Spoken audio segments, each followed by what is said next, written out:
Our featured broadcast will begin shortly.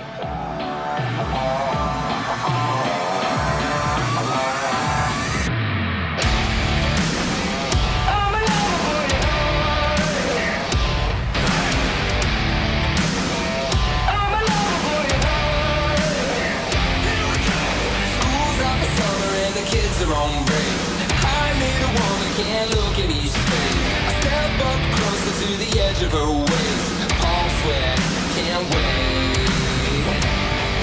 She leans into me, oh yeah. I grant her a dream, 'cause I'm a lover boy at heart. I'm a lover boy at heart.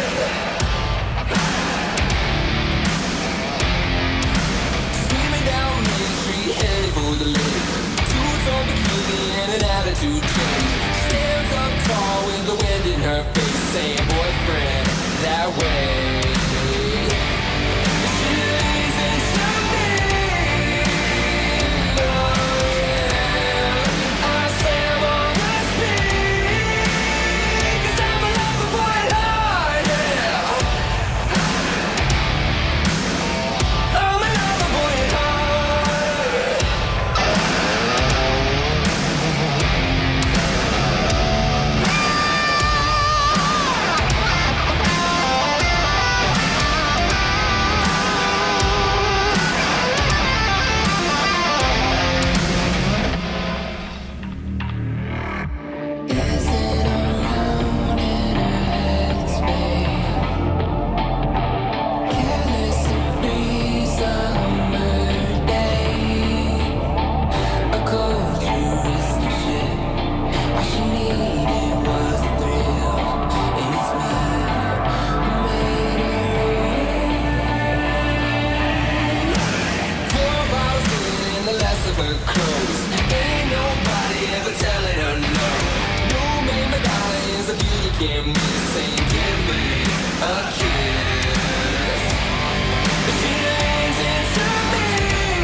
Hey, good morning, everyone. Welcome to Southwest Flavor. Happy Tuesday to all of you. We have a great show for you today with my co-host, Ron Kirk.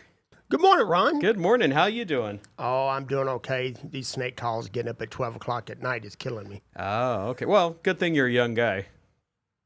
Yes, let's go. Yeah, We'll go with I'll that. leave it at We'll go that. with that. Yeah. All right. Hey, so we have a great guest today. Who is it?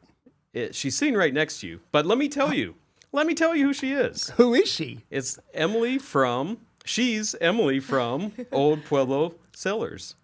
And it's cellars as in...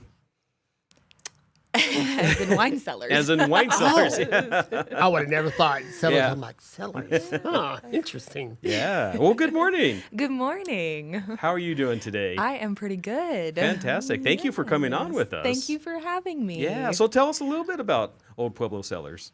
Oh, Old Pueblo Cellars is a local Arizona winery where our main tasting room is tucked up off of Oasis and kind of I-10. And so if you get off of I-10 at Twin Peaks, you're about 3 minutes away. Wonderful. Okay. So, yeah, it's a cute little spot. Yeah.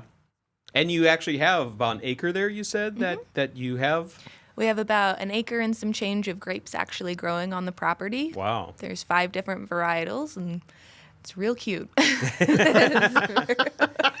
That just, I mean, to me, that has to be really tough to even try to attempt to grow grapes here in this arid, desert climate. And we're only, where you're at in Marana, you're probably right around 2,100 feet. feet, probably. Yeah. So you're not very high. Exactly. Yeah. Yeah.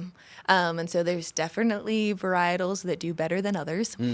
That can take the heat a little bit better. Yes, yes, absolutely. And so a lot of it was a little bit of an experiment, trying to see which grapes would grow and see how it all went. I think if we could go back in time and redo it, we would plant 100% Tempranillo. Okay. That one is definitely the grape of the desert. Aha. All right. And I'm sure that like the soil and everything that goes into it affects the taste of the grapes, right? Yes, absolutely. Yeah, and even just year to year, the soil changes makes a big difference in the outcome of the wine, Oh wow. which is kind of Okay. cool. Yeah. So do you have to put like supplements and everything into the soil? Not necessarily. We kind of just let the vines do what they're doing with the grapes, specifically in Tucson. Right. I don't know if they're doing that at the vineyard in Wilcox. Okay.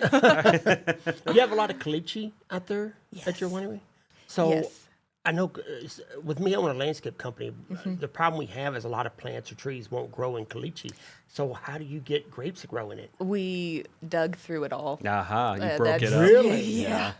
Yes. That's a lot of work. It was a big a lot of process. jackhammers and Big sweating. undertaking. Yeah, exactly. And do you get? I mean, are the bushel? I guess is what you call them, right? Grapes. I'm not really Yeah, sure. yeah. Do you get a lot of them? And the grapes. I mean, are they big or are they like the ones you buy in the store? Yeah, so the grape size themselves is actually definitely on the smaller size. There is variation between the different varietals, but by and large, wine grapes are quite a bit smaller than your grocery store grape. Okay. How did you get involved in it? I mean, what made you think of this idea? So I personally have traveled all over the world doing wine harvests for the last 10 years. Really? Oh Yeah, wow. and so I love wine. And when I came to Arizona, I had no idea that you could grow grapes here. Had no idea that Arizona had actually a pretty cool wine scene happening. So I stumbled upon Old Pueblo Cellars, and I walked in and I did a tasting, and I liked it so much that I joined the wine club. And then I was there often enough Interesting. You became an that insider. they were like, "Hey, do you want a job?" Okay. And I said, "Okay, it's possible." Is it hard? Is it a lot of work involved? It's a lot of work. I mean, because It's a lot of work. I guess I know that's probably a stupid question, but I go to like some of these residences' houses, and they'll have grapevines all along their fence, and I don't see not a grape on them nowhere. You know, that's why I was asking. I mean, is it hard work? Because I mean, obviously they're doing something wrong. Well, it might depend on the time of year that you're there, right? Well, I mean, I've gone wintertime, I've gone summer, gone spring. I mean, I've got it where it was 80 degrees, and I've gone to somebody's backyard, and they're in a grape on those vines. They're like, "Oh, I love my vines. I love my grapevines." I'm like, "You ever get grapes?" No. Really? Yeah. Okay. So that's why I was asking, because I'd like to have a grapevine in my backyard, because I think grapevines are pretty cool. Yeah, I don't know that I have any tips or tricks for getting your vines to produce more grapes, but yeah, they are temperamental little plants. Oh, interesting. Yeah. So, Wow. yeah. I need to go check that winery out. My wife likes wine. I'm not, Well, I'm not a wine connoisseur. I know Ron probably is, but I'm not. We'll have to go over there and just do a tour and do a Yes. wine tasting. Absolutely. Yeah. Yeah. Okay. And how do people set that up? So we do our tastings by reservation only right Okay. now because we are very small and our room fills up quickly. Okay. And so you can either call and talk to Roger, who's our owner. He takes all of our phone calls and he'll make your reservation over the phone. Or there's a link on our website to do it. Oh, very Make a cool. What's the reservation website? online. It's oldpueblocellars.com. Very good. Very good. So when is getting back to Ron's Yeah. inquiry? Like what time is harvest season? What time should you see the grapes on there? We're in it right now. Really? And so in the middle of the summer? Yeah, our Okay. harvest season in Arizona is earlier than most others in the northern hemisphere. Oh. And so we started our harvest, I think, a week and a half, maybe 2 weeks ago. Is Wow. when we first started getting grapes, and Okay. it'll go all the way through the end of August, probably the middle of September. Oh. So about 2 months. Yeah, Okay. yeah. Now, and I just because I don't know, why does it take 2 months? Is it because there's different maturity levels? Okay. Yeah. Or different like not species, but different kinds of Yeah, grapes? different varietals will Varieties, be okay. ready at different times, and Aha. it's pretty specific timing for when you want to pick the grapes. And so it ends up being a fairly involved 24/7 process. Wow. Okay. Yeah, because you probably have to get them off pretty quick once they're ready, right? Yes, exactly. How do you know when they're ripe? How do you know when it's the right time to pick them? Like for me, I mean, if I want to put a grapevine, how do I know when to pick them? Yeah.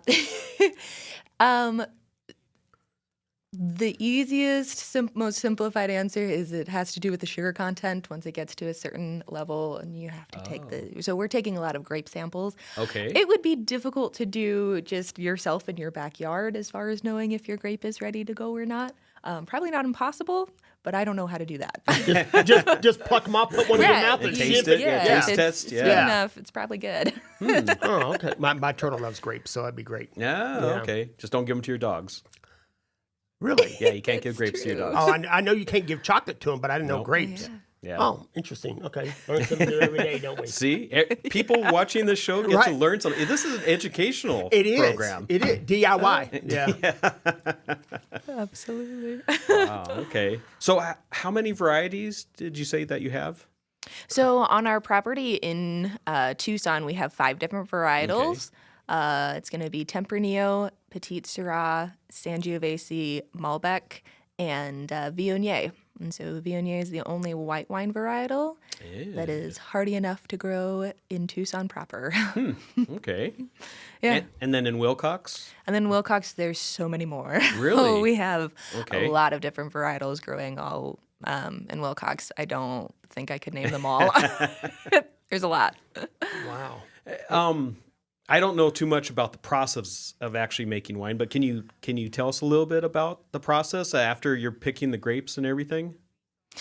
I mean, a broad overview is we Yeah. pick all of the grapes, and then depending on the style, you can either press them in a press or you can stomp them with your feet, and that is something that we still do. Wow. Which is kind of fun. Not everybody knows that. Really? It's not nearly as glamorous a process as people think, but It would be fun. it does happen. Yes. Yeah. Hey, you and I could go get barefoot with the special grapes, man. Right? Could have like a temper tantrum in there, stomp your feet. Exactly. Yeah. Yeah. Exactly. Yes. And so the grapes get pressed, and then depending on if it's a red wine or a white wine is how long it's like all of the pressed grapes sit together. And then you drain off the juice and you start fermenting from there. Aha. And typically, how long does it take to ferment? It depends on the varietal again. Some of them go a lot faster than others, but anywhere from 3 days to 2 weeks. Oh, wow. Okay. The That's pretty fermentation quick. process is pretty quick Yeah. for the wine, and then it's the aging that takes. So you finish the fermentation process, and then you have it all in barrels or tanks or whatever you're going to age it in for the next year or two. Wow. Are they seedless? The grapes? Yeah. No. Oh, okay. These grapes have lots of seeds. So the next question I have is, do you take those seeds and use those to make more plants? No, we are not using the seeds to make more plants. If we're going to plant more, we'll take a graft of that other vine. And grafting's hard. Yeah. I've tried that. That is not an easy task. Wow. Okay. All right. I just thought maybe take the seeds and just keep, propagating them and just see what, and that way you're not having to use the same plant over and over. Because the grapevines, they do have a lifespan, right? They do. And how long is the lifespan for them? It again depends on the varietal, anywhere from 12 to 25 years. Oh, wow. Okay. It's, yeah. Yeah. Man, They're in it for the have a long grapevine. Have a grapevine. You have to will it to somebody. Here you go. Yeah. We've got a That's pretty impressive interesting. lifespan. So how long have they had the property up here in the Moran area? So we bought the property in 2008. Okay. And then the tasting room opened in 2021. Oh, so wow. Okay. the period of having the property and then opening the tasting room was a fairly long and involved process. Again, just kind of getting everything all set up and ready to go. If you're planting a vineyard from scratch, you're in it for the long haul. That is Yeah. not a short, quick process. It's a marathon. Yes, it all takes many years. And so Okay. the tasting room here opened in 21. And so, yeah, we just celebrated our 5-year anniversary in May. Fantastic. Congratulations. Wow. Thank you. Good for you. Good for you. Do you do group events at the tasting room? Oh, yes. Okay. Yeah, it's a beautiful little oasis in the desert. It's so fun. People come in and they'll call for directions because they're getting lost on their way in. I'm like, as soon as you feel like all hope is lost, like you're really close. You basically found Don't it. blink. It's off a dirt road. It's it's not easy to find, but once you're there, it's fabulous. Wow. And so we do host a variety of different events. People will come in and host their corporate dinners there, or we'll do bridal showers. We'll do small elopement-style weddings. Again, it's not a very big place, but it is beautiful. And so, yeah, stuff like that. Birthday parties. Those happen a lot. Yeah, that We've sounds done neat. Yeah. dog birthday parties. Dog birthday parties? Really? Yes, it's Now true. we a know thing. what. Now, really? It is, yes, yes. My oldest son, they've actually serious? attended dog birthday parties, yes. Dog birthday. That's like giving a birthday party to my turtle. I mean, hey, Your turtle's going to have a lot of birthday parties. yeah, I got 80 years of them. Yeah, yeah. What were you going to say, Ron? So, with you having that vineyard, is this like a nursery where you have to have employees work it 7 days a week to make sure the irrigation's running correctly, making sure you get all the dead off of them and stuff? Okay. So it depends on the time of year. There are several months throughout the year where you really do not need to do anything to the vines. You probably shouldn't actually go out there and look at all of them because they're trying to sleep. And you want to let them sleep. And then there's certain parts of the year where you are out there every single day, either trimming or pulling the weeds or doing something to maintain the vines. But yeah. And you cut everything back during the winter, right? Before the freeze comes through, Yeah, ready for the spring. So actually, you want to wait until after the first freeze. And so that's been interesting in the past because sometimes it takes a really long time for it to actually freeze. And then that's when you want to prune everything back.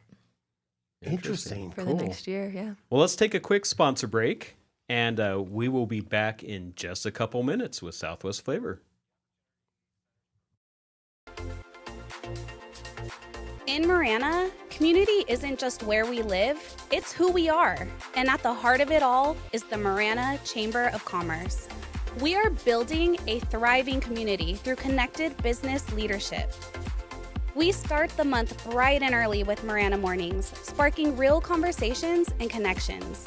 We celebrate growing networks at our 4th Tuesday mixers, hosted in exciting spaces. We unite visionaries and leaders at Impact Marana, driving meaningful progress together.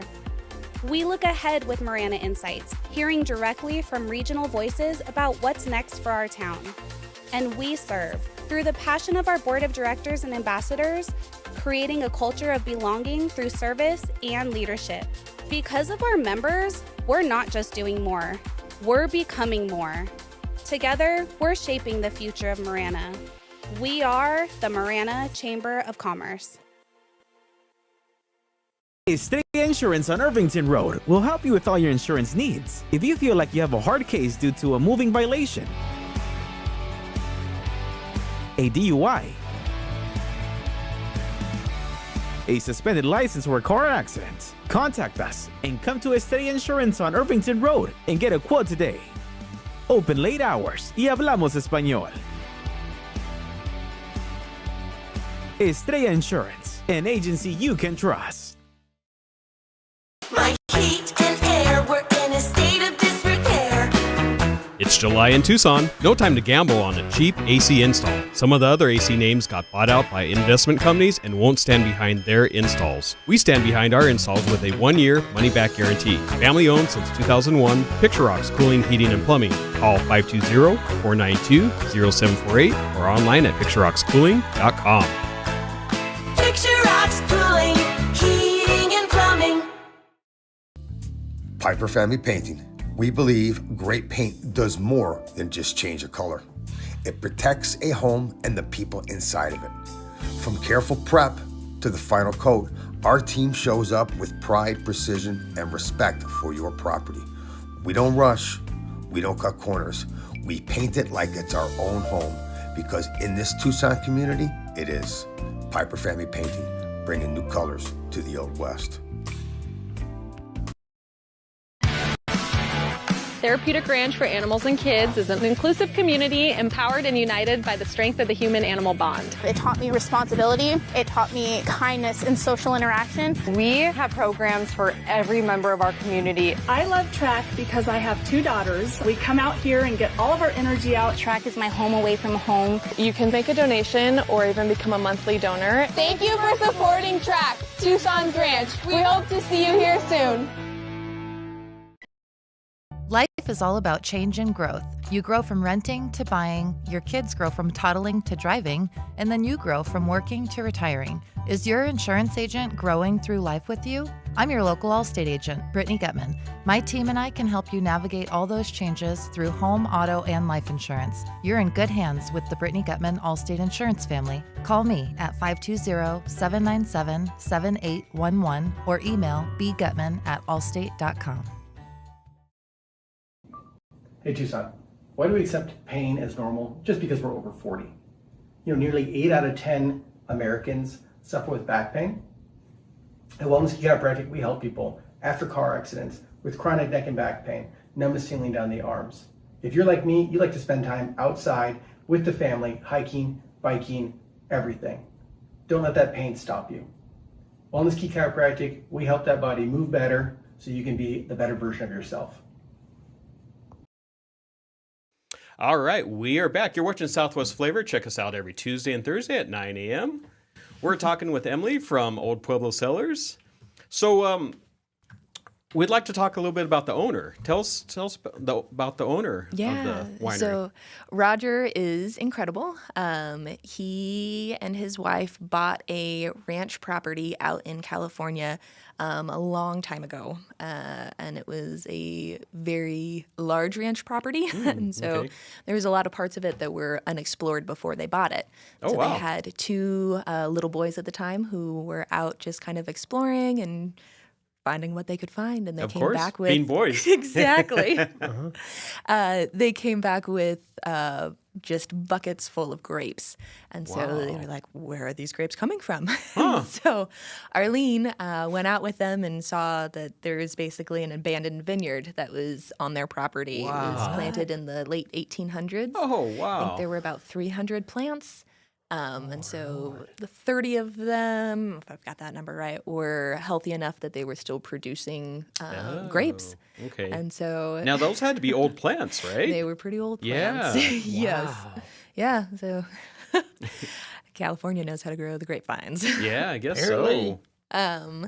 But they basically then were like, what do we do with all of these grapes? You can only eat so many grapes. Yes, I could see that. So just be completely graped out. Exactly. So then they started learning how to make wine. And that was before the internet. So it was a matter of like checking out winemaking books at the library and things like that. Okay. And so they learned how to make the wine. And for many, many years, it was just a hobby. And basically, if you were a friend or family, you got a bottle of wine for Christmas. Okay.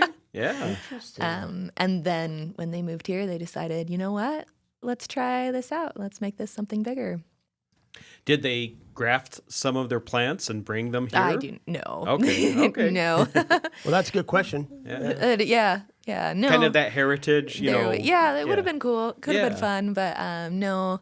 There were several other places to live between California and here. And okay. Yeah. All right, very cool. Interesting. Yeah. So it's funny, we call him the accidental vintner. You know, half the time that's how life ends up, you know. Exactly. You're like, I never thought I was going to be doing this, or I never thought I was going to be doing that, and you find out you enjoy it, or you find out that you're good at it, and you know, you just end up, you know, a hobby could turn into a career, or exactly. You know, whatever. That's what happened with you, right, Ron? Yeah, pretty much. Yeah, see? Yeah. I just fall into things. Yeah, same here. Same here. It's amazing how that happens. Yeah. And so you guys also have events going on throughout the year. Yeah, and so we love partnering with local Tucson artists and makers. They'll come out and set up tents around all of the courtyard and garden areas about once a month. So our next one coming up is August 22nd. Okay. It's always a fun time. We do wine tastings, wine by the glass, and then we also have wine slushies out there, which is the perfect thing to have in your hand while you're walking around and shopping. Oh, yeah, especially during the summer. Exactly. Yeah. Yes, it's really quite nice. nice. And so wine slushies. What are they going to come up with next? yes, they are dangerously delectable. I could see that. Yes. We'll have to check them out. Yeah. And so we do that once a month. The next one is August 22nd, and there'll be the rest of the dates for the rest of the year are on our website. Okay. And then the one that's happening in October 31st, will be Halloween. We'll celebrate with a pet costume contest. So Very cool. It'll be a fun day to be there and look at all the dogs. Yeah. Here we go. Yep. Here we go. Yeah. You could have a glass of wine or a wine slushie. Have your dog there, all dressed up, and dress my little dog like Superman. Yeah, you could. Put a little cape on him. Yeah. Oh my! I got to tell my wife this one. I have never heard of that. Oh my Lord! And what else do you have going on after Halloween? After Halloween, well, actually, before Halloween in September, we are going to do a coursed dinner. And so we're partnering with Chef Ken Foy and Doug Marcoux. And they are going to come in and do a 6-course dinner for us. Wow. Each course will be paired with half a glass of wine. Oh, wow. And I just got a sneak peek of the menu the other day, and it looks absolutely phenomenal. Fantastic. I am very excited. So would that be on like a Friday night or Saturday night? It's going to be on a Saturday night. Okay. Saturday, September 19th. Okay. Yeah. Wow, fantastic. Yeah. Put that in your calendar. Exactly. It'll be a night to remember. And Ken Foy does such a phenomenal job. Yes. He does. Absolutely incredible. Yeah. He made us some food for the radio show one time. Really? It was just it was amazing. Wow. Yeah. I've heard the name. I just can't. Dante's Fire, or Dante's, I guess they changed it to. Yeah, I can't picture his face right now. I've heard the name though. All right. Yeah. All right. Yeah. He is a brilliant chef. It was a lot of He fun. is. He came in and did a tasting of the 6 wines that we'll do, and he So he could pair it. made out the menu right then and there, and it was pretty cool to watch. Very cool. It's exciting. And what else do you have going on for the rest of the year? And so then October, then will also be Wine Club Pickup Party Month. And so for all of our Wine Club members, we throw a huge party on our property. We have food, we have live music, we have all of the new wines available for tasting. And then Wine Club members get to leave with 6 bottles. It's pretty exciting. Wow. And so that'll happen 2 different weekends in October. The 16th, 17th, 18th, and then the 23rd, 24th, 25th. Okay. And then in December 13th, we'll do our holiday party. And so similar, a cross between a pickup party and a vendor event. We'll have 30 to 40 different local artists set up all over the property. And in between there, we'll have different wine tasting stations set up. And so it'll be a less formal tasting experience, but you'll go to the booth, visit the spot with the wine, and it'll have a glass of wine and then a bite that's paired with that specific wine at each booth. Then you carry on and look at all of the other artists, and then you make it to your next wine booth. Sounds like a lot of fun. I know. It should be a good time. Sounds like really like a lot of fun. You could Really just plan does. out the rest of your year. Right? Exactly, yeah. Honey, I'm booked up for the rest of the year. I can't plan nothing. I got wine tasting I got to do. Yeah, exactly. Very good. Awesome. So what is your website again? So our website is oldpueblocellars.com. Okay. All right. Yeah. And people can find all the information there, all your events. There's a list of all of the events. Okay. We're open daily from noon to 5:30. And then, the reservation link is there as well. Can people get on your website and order wine and have it delivered to their home? Not yet.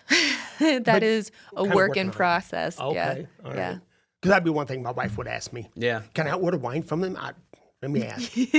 Well, you can Yeah. order wine. You just have to pick it up, right? Yeah. Yeah. So we're working on the delivery system. Technically, as of now, we can deliver anywhere in the state of Arizona, but we're still working out all of the kinks for that. And so, I'm sure that takes a lot of moving parts. yeah.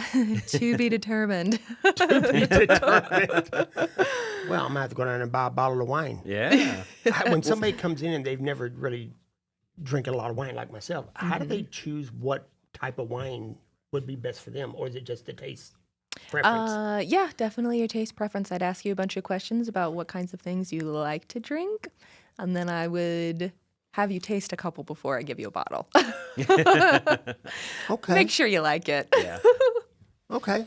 All right, that works for me. I mean, like I said, I don't drink wine a lot. I'm a beer drinker myself. Mm-hmm. So, I mean, now all your wines, of course, I know it's a silly question, but do they have different alcohol contents? Yes. Yeah. And how do they go? All of the different wines are going to have different alcohol contents. They are going to be between, I think it's 13.5 and 14.9. Okay. And so all of ours are going to be fairly high in alcohol content for wine because we're not adding any sulfites to our wines, which is a preservative. Okay. Yeah, and so they ferment them to higher alcohol contents to kind of help with the preservation. Right. What about if people don't, like myself, I drink, probably most of the time I'm drinking non-alcohol beer. Mm-hmm. Do you have non-alcohol wine? Not yet. I do not have non-alcoholic wine. But it's something you're working on, It maybe? is. It is in the Interesting. beginning braining phases. Okay. I mean, because they have non-alcohol whiskey and non-alcohol beer, and I thought, well, maybe wine, because then I'm not a big alcohol person. Yeah. I want to be able to drive. Yeah. Yeah. That's fair. Yeah. Okay. I like what you said about not putting the preservatives in there. Yeah. And that comes with being a small batch winery, right? Yes, Yeah. exactly. We're small enough that we're not required by the FDA to add any sulfites to our wines. Okay. And So that makes it probably better for you, right? Taking advantage of honestly, that. Yeah. Yeah. Wow. Do you age? I know this is another question. How do you age your wine?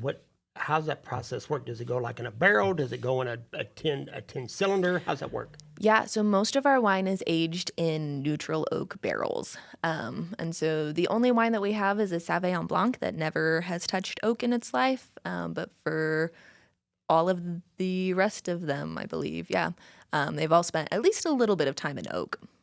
And do you use those barrels over and over again, or do you? Oh, you do. So it depends. Some barrels can be used for a couple years, but they do definitely have a shelf life and will eventually move on to I could see that. become Yeah. pieces of furniture. Well, that's why I was going to ask you, because like a lot of places you go to, people cut those barrels in half and then make planters out Exactly. of them. Do you guys take your old barrels and then sell them, cut them in half and sell them for planters? Sometimes, yeah. I know where I'm getting my planters at. I found whiskey barrels and other things that they make alcohol in. Those are the best planters you can get. Okay. Because it's got a lot of nutrients and stuff Yeah. already in it, and the plants love it. After a while, it kind of goes away, but Sure. it's the best planter in the world. So anybody out there looking to plant Interesting. stuff, get you a wine barrel or a whiskey barrel. There you go.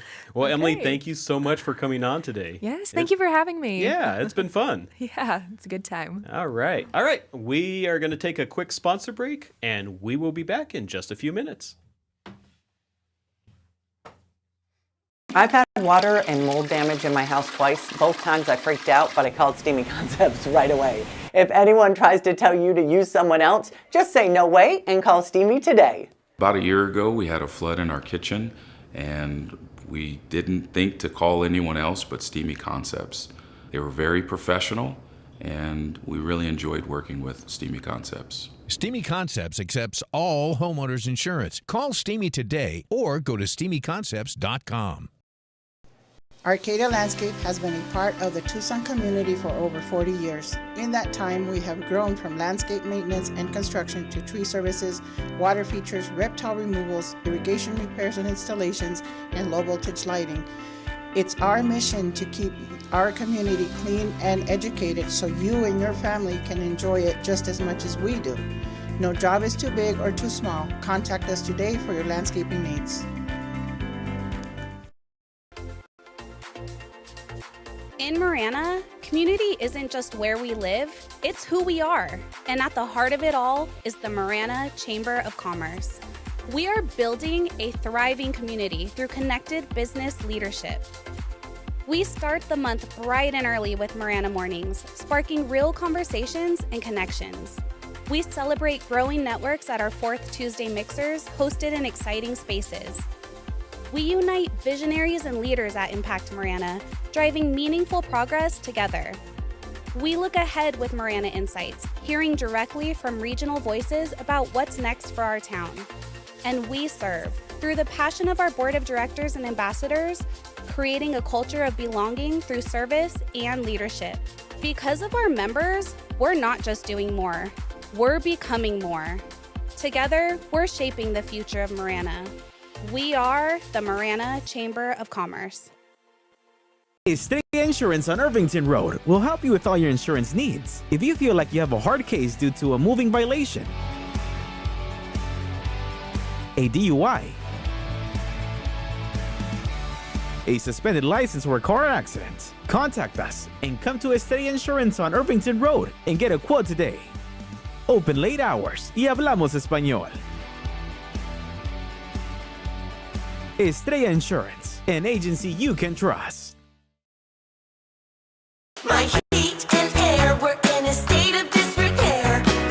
It's July in Tucson. No time to gamble on a cheap AC install. Some of the other AC names got bought out by investment companies and won't stand behind their installs. We stand behind our installs with a 1-year money-back guarantee. Family owned since 2001. Picture Rocks Cooling, Heating, and Plumbing. Call 520-492-0748 or online at picturerockscooling.com. Picture Rocks Cooling, Heating, and Plumbing. Piper Family Painting. We believe great paint does more than just change a color. It protects a home and the people inside of it. From careful prep to the final coat, our team shows up with pride, precision, and respect for your property. We don't rush, we don't cut corners. We paint it like it's our own home, because in this Tucson community, it is. Piper Family Painting, bringing new colors to the Old West. We are back. So that was a fun segment. It was. Yeah. Grapes, I never knew. I mean, I'm now well educated on grapes. Yeah, so good, because there's going to be a test afterwards. Is it multiple choice? Sure. I mean, because you always choose C. 10 different answers. Oh, okay. We want to welcome our next guest, MeMe from We Care Tucson. Thank you for having me, guys. Yeah, good morning. Good morning. So tell us a little bit about yourself and a little bit about We Care Tucson. So We Care Tucson is a local nonprofit that's mission is to bridge the digital divide, provide access to technology, education, STEM awareness for individuals that may not have it. Okay. And we do that by taking in used technology. We restore what we can. We have a great showroom that anybody's welcome to come in and shop. We have a low-cost referral program that we partner with about 60 to 70 agencies in town that refer their clients. We have a student tech connection. And then we have our youth initiative programs that are all free. They provide a STEM camp during the summer. We have school day out programs. We have family events and basic computer classes. That is awesome. And you're a 501c3, correct? Yes, we are. I know a lot about that. My wife's with the Ronald McDonald House, so I know a lot about fundraising. So, I've well, cooked not at a that lot, house but I know enough to get many a involved. time. Yeah, we're a 501c. We started out in 1998 as World Care. So long Tucsonans know the nonprofit World Care. Yeah. But we morphed so that we are more focused on local. And then this past January, we removed our medical component that we used to do, partly because with changes in laws, it was harder to do stuff, but our youth initiative programs just exploded. Oh, yeah. And last year we served 1,600, and we decided we would focus more on that. And so we did, and I'm here to announce some exciting things that are going on. Awesome. Yeah. Well, we got to see firsthand, your summer program with the youth. Oh, yeah. Thank you for coming out and cooking lunch for the kids. One of the things we do provide is free lunch, and that's thanks to a lot of our local community businesses who step up and have come out and grilled in the 100 and some degree weather. That week, I think it was like 110 degrees. And we were out there grilling. And then on top of the grill, too, with that heat. Oh, yeah. Man. But we did, I think 116 hot dogs is what we grilled. Something like that. Oh, yeah. We had, on average, every week, 75 kids plus staff. So we run a incoming 3rd through 9th grade camps, and then we also had a high school camp for that was more career focused in STEM. But what we were trying to do with that was get them to think about jobs outside of the box, because technology is so ingrained in everywhere, but we don't want them to think just, oh, I'm going to work in a lab. Think about the technology that needs in your industry and Picture Rocks. In the air conditioning, Yeah. right. So we had all those kind of businesses come and talk to them. So it was really cool. Wow. Yeah. Interesting. Yeah, it is. I should have went out and barbecued with you. You should have next year. You'll have an opportunity next year, next summer. Next year it's going to be 130 hot dogs, right? Probably, yeah. Okay. Oh yeah, Okay. we're hoping to grow. We started it the first year I came up with the idea. I had a total of 17 one week and 18 the next. The following year it grew. Last year we were going to let 35 kids in, but I kind of can't say no. So we were closer to like 40 to 45. And this year I figured, how can I increase capabilities? And we found out by analyzing all of the kids that were coming and everything, that on average we had about 10 high school kids. So if I started a high school program, that would give me 10 extra spots. So we officially went to 45 and started the high school program. And you just want to continue growing, right? Exactly. So You stay quite busy, young lady. I do. I enjoy it, and I love what I do. And we look at a need, and the need is great. And what's really cool is, like, last year we had a kid who, our neighborhood is one of the poorer areas in Tucson, and one of the neighborhood kids was there, and another kid who came up from the Oro Valley area that was went to one of the schools up here. They became really good friends, and the parents arranged for the kid to get a scholarship to go to a better school. That's the power that we do, because we don't ask any qualifications. People sign up, and that's part of removing the barrier. So you don't ask any questions. And so you get kids from all walks of life. And here was a kid who would never have gotten a chance to go to that type of a school that had a big STEM program. But because of that. And then we had another kid who was more shy, didn't like working with teams, that by the end of camp became a leader and was showing kids how to do stuff. So it really affects kids in all sorts of different ways. Right. Interesting. They just need the opportunity. Yes. Honestly. Yes. Yeah. And some encouragement as well. Oh, yeah. Exactly. But it's also a space to feel safe in, to, experiment. And one of the fun things I love to tell the kids in the beginning of camp is a famous quote from Thomas Edison, who said, "I didn't fail 10,000 times. I just found 10,000 ways not for it to work." Yeah. You just got to keep trying. And that's, if you think that Thomas Edison didn't wake up one day and invent the light bulb, it took a lot of trial and error. And that's what they learned that science is all about. It's trial and error and thinking outside the box and figuring out if it works or not. Yeah, my son, that's a good point, because, my son's 23. I'm old. And my son's 28. And they built a koi pond for me. And I went through so many koi fish that died because I didn't know what I was doing, and I was getting so frustrated. My son said, "Dad, don't stop. Continue doing this, and you'll eventually learn." So I went through probably 30 or 40 kois before I finally figured it out. And now, I've got now some they're flourishing. Yes, very well, very well. So yeah, you're right. Thomas Edison is correct. It is, and the kids love that, because then it gives them the freedom to make mistakes. And when they try to do it at home, and let's say they've bought a kit and they didn't do it right, it's hard because their parents have paid out money they may not have had. For us, we give them that opportunity. And you know what? It didn't work. Well, we'll try this way. Or something breaks. And trust me, that happens a lot. Sure. We get kits, and sometimes, a part will break. And we have the ability, because we order extra, that we can replace that part, and then we call the company. And it's a big freedom for the kids and stuff, and the parents love it. And this year we did, one of the things we did was they did a racing and kind of a battle bot, and the parents all came, and we were packed to the gills, and the parents loved it, and the kids had a great time, and it was wonderful to see that. And they just constantly, every time they built something, they fell at it, and then they do it again. They fell at it, right? Sometimes they succeed right away. Mm-hmm. You know, and what's really great is sometimes you have kids that are really good at it. They put things together, they get it right, and then they go and help the other kids who are struggling. Oh, good for them. Right. And it's really cute when you see the little third grader that can do it helping the seventh grader who doesn't have any idea.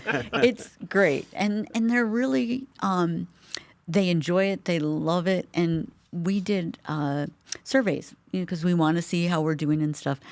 And the really great thing that we found was they like the diversity. So you don't want to sit and say, okay, we're going to build this robot and we're going to do it for 5 days. We come, they have science experiments, they do other things. The robot is what they get to take home, Yeah. but they learn other things. And that was what they enjoyed, was doing the experiments and getting the opportunity to play in science. Right, right. And I'm sure it helps to keep their, attention. Oh, yeah, I mean, if 5 absolutely. days you're doing the same thing, I'm sure that probably by day 2 or 3, they're like, all right, we're doing the Even same if thing it's- again. They love it. Though the one thing I will say, when the kids get frustrated, or sometimes it's loud because we're Oh, kind yeah. of There's a lot of kids there. There's Yeah. a lot of kids, and it gets overwhelming. A lot of times they'll go in our tech area and take computers apart. The kids love that. They would do that all day. Really? Yeah, they love taking. Well, think about it. My son used to love to take everything apart. Wasn't really good at putting it back together. Mine too. But he took everything. And so they love it. And it's a great way because the back is quieter and you're a little further away from everybody. And we have staff and volunteers back there too. So it's not like they're alone, but it's a chance to decompress from everything that's going on. But we do have a camp that they get to do that at. 'Cause Right. They learn to do computer repairs, coding, all sorts of things. Maybe I should join that group so that way I can decompress. Go in that little back room somewhere. Well, STEM is so important. It is. I mean, it's in every part of our life now. And I remember we talked before about even applying for jobs. Most places, you have to do it on the computer. Right. And if you don't have any of those skills, or you can't figure out how to get to, Or you don't have access to or it. you don't have access to it. Which leads us to what one of the things we realized is that, and it was a dream, is to open a cyber cafe. And so we are launching, it's a soft opening now, but on August 11th, we'll officially open our Desert Bite Cyber Cafe. And we have 5 workstations that are desktop and you can access the internet. We have a gaming station. We also have 6 laptops that you can check out and use in the Cyber Cafe, free coffee, cool. free water. And we also have designated hours that only kids will be there, Oh, or nice. only adults, Okay. and then hours that are general. And so it's Monday through Friday from 10 to 6 with, like I said, designated hours each day. And we will have someone manning a desk to help people if they're struggling. We're looking for someone who wants to help us with providing homework help for the kids. Oh, okay. And then we started the Desert Bite D&D Guild for kids, Dungeons and Dragons, and we're already filled. Really? Yeah, we have a Nice. few Okay. spots left in the beginner. We had to add a second beginners group, and we have the advances full, and I think there's like 4 spots in the second beginners group. Okay. And it'll run the second and fourth Saturday of the month, starting August 22nd through November 21st. Then after the holidays, we'll start back up with another round. Okay. And then we did a survey to see if there's an interest for adults, because a couple of adults have asked us to do that. I as could well. see that. Oh, yeah. Definitely. I Yeah. can see a few people wanting that and stuff. But we found that that's a need. And so people who don't have access to the internet or even a printer, sometimes you may have you can do certain things on your iPhone or a laptop, but you don't have a printer to print it out. Right. To see, I know I like to print things out and read it sit in a chair away from my desk and read what I I'm the same wrote. way. Yes. So we there's comfy chairs, and there's the desktop where you can sit at, but you can sit and relax and just it's a great space.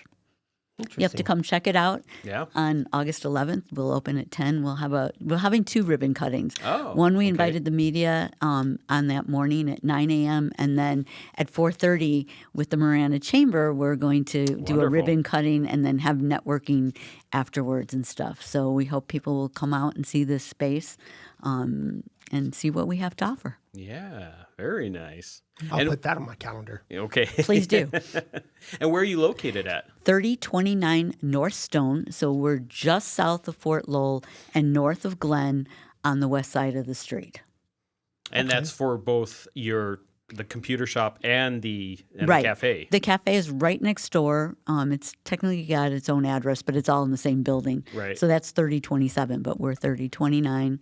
And there's big banners so you can see it. And then you can also visit our website at wecaretucson.org. I'm glad you said that website. My wife was just mentioning that website probably, I don't know, about 2 weeks ago. I thought maybe it was her or somebody else. But somebody was mentioning that website, and now I got deja vu. How do you get all your what vendors and organizations that donate the laptops and the printers and the desk and So we put it out so anybody can donate. We get it from just individuals, but we were blessed with like Bookman's brings us a lot of stuff. Oh, cool. We had Simple View. We love them because they were bringing Apple products and stuff. Wow. Samuel and Sons, which is Kate Industries, Acacia IT, cool. Integrated Access is also. We do these things with businesses called the Purge. So purge all your old stuff, your wires, anything, and we take that. Login did it. We did it with the Rotary Club. We'll be doing it again in the fall with them. Oh, cool. Okay. We're happy to come out to all the businesses that want us there. And it's just also networking. I have a board of 14 phenomenal networkers who spread the word and build relationships with the businesses that they have there. Right. I think almost everyone on your board are big-time networkers. They are. Yeah. You know, when I first took over as the CEO there, we didn't have a board. The board was there were 2 board members. And I told the board president, let me build a board the way I see fit. I said, you can get people on the board to write a check, but if no one knows who you are, it's not going to do us any good. Right. We needed to build a board that would go out and network and tell people our story and tell people who we were, because no one seemed to know who we were, and that was the biggest hurdle I had to overcome. And so I got some of the best networkers on my board, and I get people all the time going, "How did you do it?" And I'm like, I went out and talked to them, and they were passionate about what we do. You can get someone to join your board and they may not stay, but if you get them involved and they believe in what you are doing, they're going to stay. And most of my board have stayed for a while. Right. The ones that have left because they couldn't devote the time, they were too busy, but still bring us donations and things like that. So we've kept a strong board. Yeah. Wow. When people donate, is there a certain age, I guess, of the computer? We'll take everything because we'll recycle what we can't use. So that keeps it out of our local landfill. One of the best things you can donate is wires. We love wires because we get the money we get for the wires helps fund us. Interesting. Well, I was just asking because every year I rotate out my tablets, and I have 25 tablets. Oh, we love those because we use them with the kids. And they're Apple tablets. So I rotate them out every year. And then we used to have cell phones, and I got rid of them. But we have wires and wires. And I've got a whole bunch of wires in my office. I'd be more than glad to. Oh, please! And if you'd like to give us the tablets, one of the things we do with it, with the Dungeons and Dragons Guild, we the kids build. There's an app that they build their storyline on, and it's easier to do it online. So we have computer laptops and desktops for them, but it's better to use iPads or tablets, and we just didn't have enough of those. Oh, okay. And I also have laptops. We love those. I got like 4 or 5 in the office. And we're happy we can wipe them, give you a certificate of destruction. so that we can take care of all of your proprietary information so that it's not on there. What about towers? We love those. We take it all. Okay, I'm just Yeah. asking, because we have a lot of computer stuff. And the in my office. monitors and everything. Yeah. Mhm. And Yeah. we take routers, we take cell phones, and we've gotten electric typewriters. Oh, we get wow. projectors. We've gotten tons of microphones like this. Oh. Somebody donated, and it's an older, but it's a Sony video camera for TV video. Oh, yeah. So, I mean, we get all kinds of things, soundboards, light boards. Very cool. Very Smart cool. boards. I have a couple of them. Yep. Okay. And we use those in the classrooms. Oh, the smart boards? Yeah. They were donated to us, and we're like, well, we've got a use for those. Interesting. All right, so tell us one more time when you're going to have your ribbon cutting and where it's going to be at. So it will be at 3029 North Stone on August 11th at 9 a.m. or at 4:30. You have two different options, but there's one more special thing we have going on. All right. And that is we're launching a science club for kids. It's called the Discovery Lab. Okay. And it is for 4th through 8th graders. It'll meet the first and third Saturdays of the month, and it'll be an ongoing for the year, and they'll do different things, and each year will have a theme. This year, though, it's the founders, and there's Discovering Tomorrow is the theme of the year. So, and it will be up on the website, and registration open officially tomorrow. Fantastic. And that's WeCareTucson.org. Tucson.org. You betcha. All right. Well, Mimi, thank you so much Thank for you for coming in having today. me. This we was always great. love having you. I love being here. It was a pleasure to meet you. Likewise, ma'am. Likewise. All right. That's another episode of Southwest Flavor. Join us every Tuesday and Thursday at 9 a.m. We will see you later.